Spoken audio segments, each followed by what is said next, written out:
I want to talk about reconstructive and transpersonal coaching. So I'm 30 years old and I think I'm still quite young, and it's not been that long since I've been 20 years old. And what I remember, right, and what I still probably experience is when you're growing up in that stage, there's a lot of confusion about a lot of things because everything you do, most of the things you do, is informational. It's coming from the mind.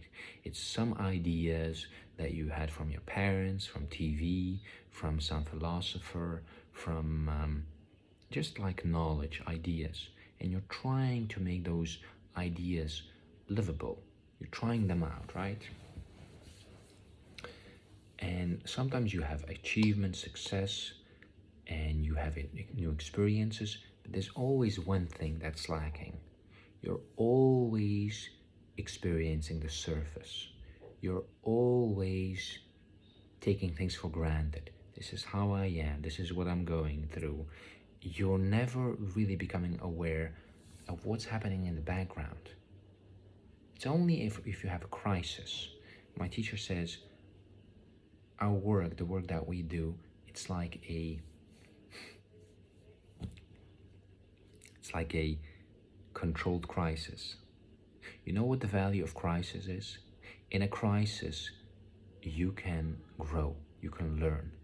Because in a crisis, you're confronted with what is not working, and you have to deal with it. You cannot escape it. And then in between, you rest, right? And you enjoy. So, when you're young, you're just going with the events of your life. And then you hit an obstacle, and sometimes the obstacle is so deep that you realize you have to do some inner work. Now, inner work. I always wondered, why were we never introduced to this concept at a very earlier age? It would make life so much easier because we're not aware that there's inner work to do, that there's unlearning, right? Instead of learning, adding, we actually have to unlearn, shed, so that our natural intelligence, our natural emotions, our natural spontaneous life expression can be felt, can be experienced. With a lot of people have blockages with expression, with emotion, with truth, with relationships. It's like everything is very one or two dimensional. The moment you start to do inner work, you become aware of all the possibilities, all the layers that there are to everything, right? Because everything can be emotional, intellectual, energetic. Everything can be very conscious, unconscious. There are drives, there are motivations, there are false ideas that drive us sometimes. And oftentimes we're not aware of it, right? Because something might have happened in your youth, or you're trying to prove some unconscious feeling. You're trying to make up for it. You were not seen, you were not loved, so you're trying to become famous, you're trying to become important to make up for that feeling, and you're not aware of it. You only become aware of it when you're hit with the ground, and you really look at it, take a look at it. So for this to happen, you have to have a kind of inner strength or inner will to go through that process. Because if you don't want it, then the information that's being told, or the information that's coming, it's all information. Just one ear out, other ear out. One ear in, one ear out. But if you have a will, a desire to really learn, you're open to it, the information can be transformational, right? The information can shift something in you. It can open you up to new way of perceiving, new way of experiencing. So if you're young and you're looking for ways to have a deeper experience of life, to experience new dimensions, I highly encourage you to do transpersonal coaching or reconstructive as a workshop. There are other things like CAP, like breath work, soma. I like, what else? I mean, there's so much. There's so much. But like these things, like try them out, because the moment you start to do shadow work, the moment you start to do inner child work, inner childhood, there's also a book, it's called Bradshaw. So by Bradshaw, Homecoming. It's an amazing book about your inner child. Like, give that a read. Or Anthony DeMello, Awareness. Amazing book, amazing book. Like, read those. Like, I highly recommend you from the bottom of my heart those books. So when you read those kind of things and you start to do shadow work, you will see that there's so much hidden, let's say, infrastructure in your being, in your psychology, in your body, and it's all working quietly in the night. You're not aware of it. But when you start to do the shadow work, when you start to do when you start to work with it, you see where things are stuck. You see where things are not working the way they're supposed to work, and you see the cause, the root of it. The moment that's transformed, you change. Your experience changes. You become more relaxed. You become more accepting of yourself.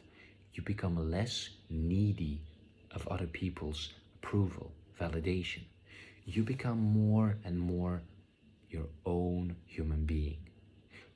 You discover this thing, it's like you've been given life. You get to experience life, and it's yours to you get to create what you want, right?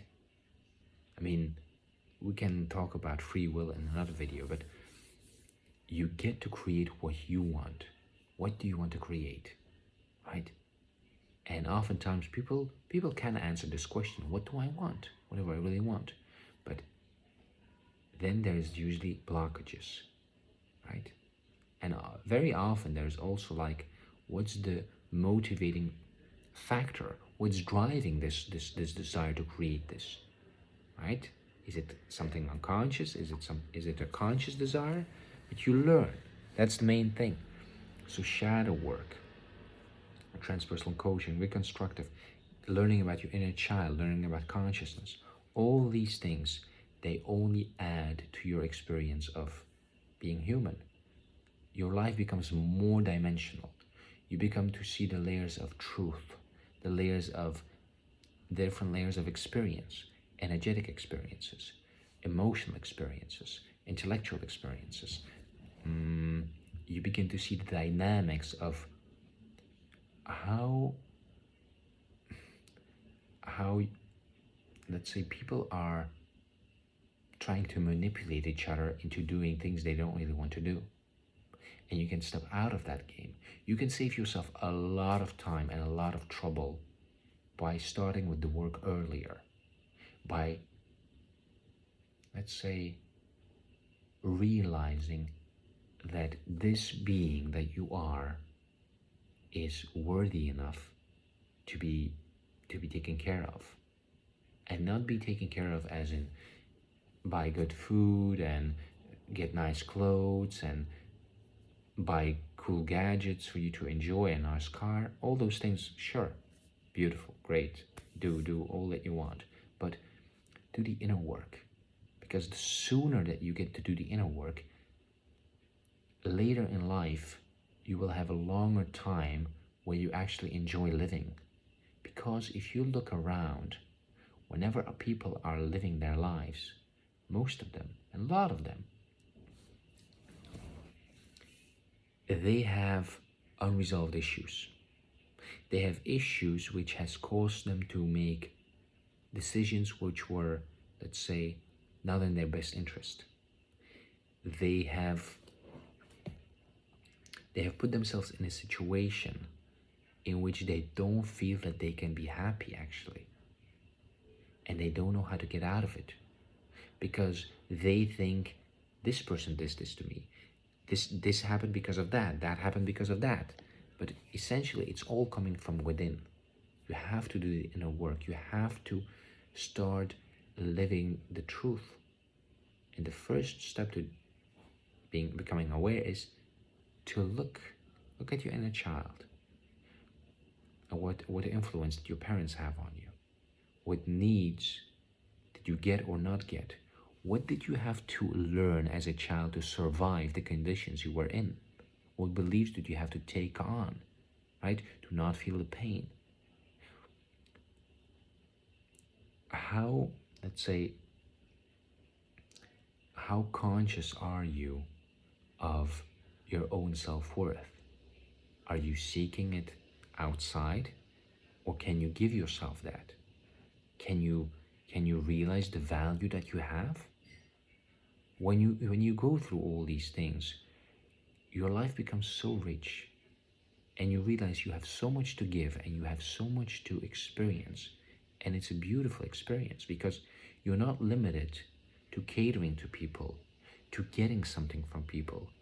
You can actually discover that there's a whole life in you that wants to give and give and give and give and express and express and express. And when you find that, it's like you will feel the urge to do what you long for, what you really are meant to do. Not live something that, let's say, you stumbled into because you were hoping to get some love, you were hoping to get some validation, you were hoping to get a safe feeling, or be seen, or not be alone, right? All these things. I'm not perfect. I don't say that I have done all these things or gone through all of them, but initially, like, I would encourage young people to start with this process earlier, because your life will flourish in different dimensions. Your life will become richer, and you will save yourself a lot of frustration with yourself and other people. Because in the end, you have to understand, nobody owes you anything. Nobody owes you anything. You have to depend on yourself, right? You have to be self-sufficient. And the only need that we as people have, right, is to love. We need to love. We don't need to be loved. We don't need to belong. We don't need to be desired, right? What we really need is to feel love and to express love. Right? That's what we really need. Because when you're in love with life, with whatever you're doing, when you're living from your self-worth, from your authenticity, you are in love with your life. You are an expression of love. You're a wave of love, like all people are. It's only most people are limited because of their conditioning. So if your parents, right, didn't give you the beautiful cuddling and relationship that you so much craved, it's not because they didn't want to. It's not like they didn't have they didn't have a choice in it. It's because if you have pure love, if you have, let's say, a wave of love, right, and it's in this body, and it has all this conditioning, all this fear, all this memory, and there's all kind of unconscious programming, the love that is there can only express itself in a limited way. Why? Because the body is a vessel, and the vessel has its own contracting mechanisms, memory, right? Survival mechanisms. So if it perceives situations in which it feels threatened, it won't allow your love to be expressed. Your love will come through in certain ways, but only and usually when you feel safe enough, when you feel close enough to somebody. You're actually using situations and people to make yourself feel relaxed enough to feel okay, to feel happy. Now I can be happy. Now with this person I can feel love. Now with this person I can feel joy. But on myself, I feel alone. I don't feel good enough. I don't feel like it's worth it. I don't feel like I'm enough. All these things, right? So the wave of love can shine more and more through you if your conditioning is worked out. Then there's just pure existence manifesting itself as love.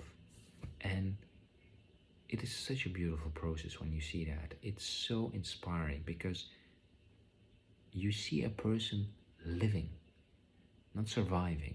You see a person living, come to life. And whatever problem you may have, everything is just an experience. Everything is an experience. All your life you've had experiences, right? This too shall pass. Everything will pass. Think about, let's say, imagine you're seeing a grave, right? And imagine there's a casket in there.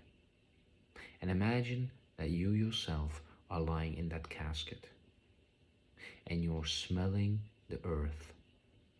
You're hearing the birds, the wind, the leaves, the trees. And you see the clouds. And just laying there. And you realize, like, your life's gone, you're dead. And from that point of view, look at your problems. Look at what you're so worried about. Just see it from that perspective. Because you know what? One day that will be true. That's the reality. And you don't know what day it is. And you know what? Look at the graveyard, how many people are there. How many people are lying there. Right? All those people, they had the same problems. They had the same issues. They had the same worries. Right? I don't want to be grim or make anyone feel bad, but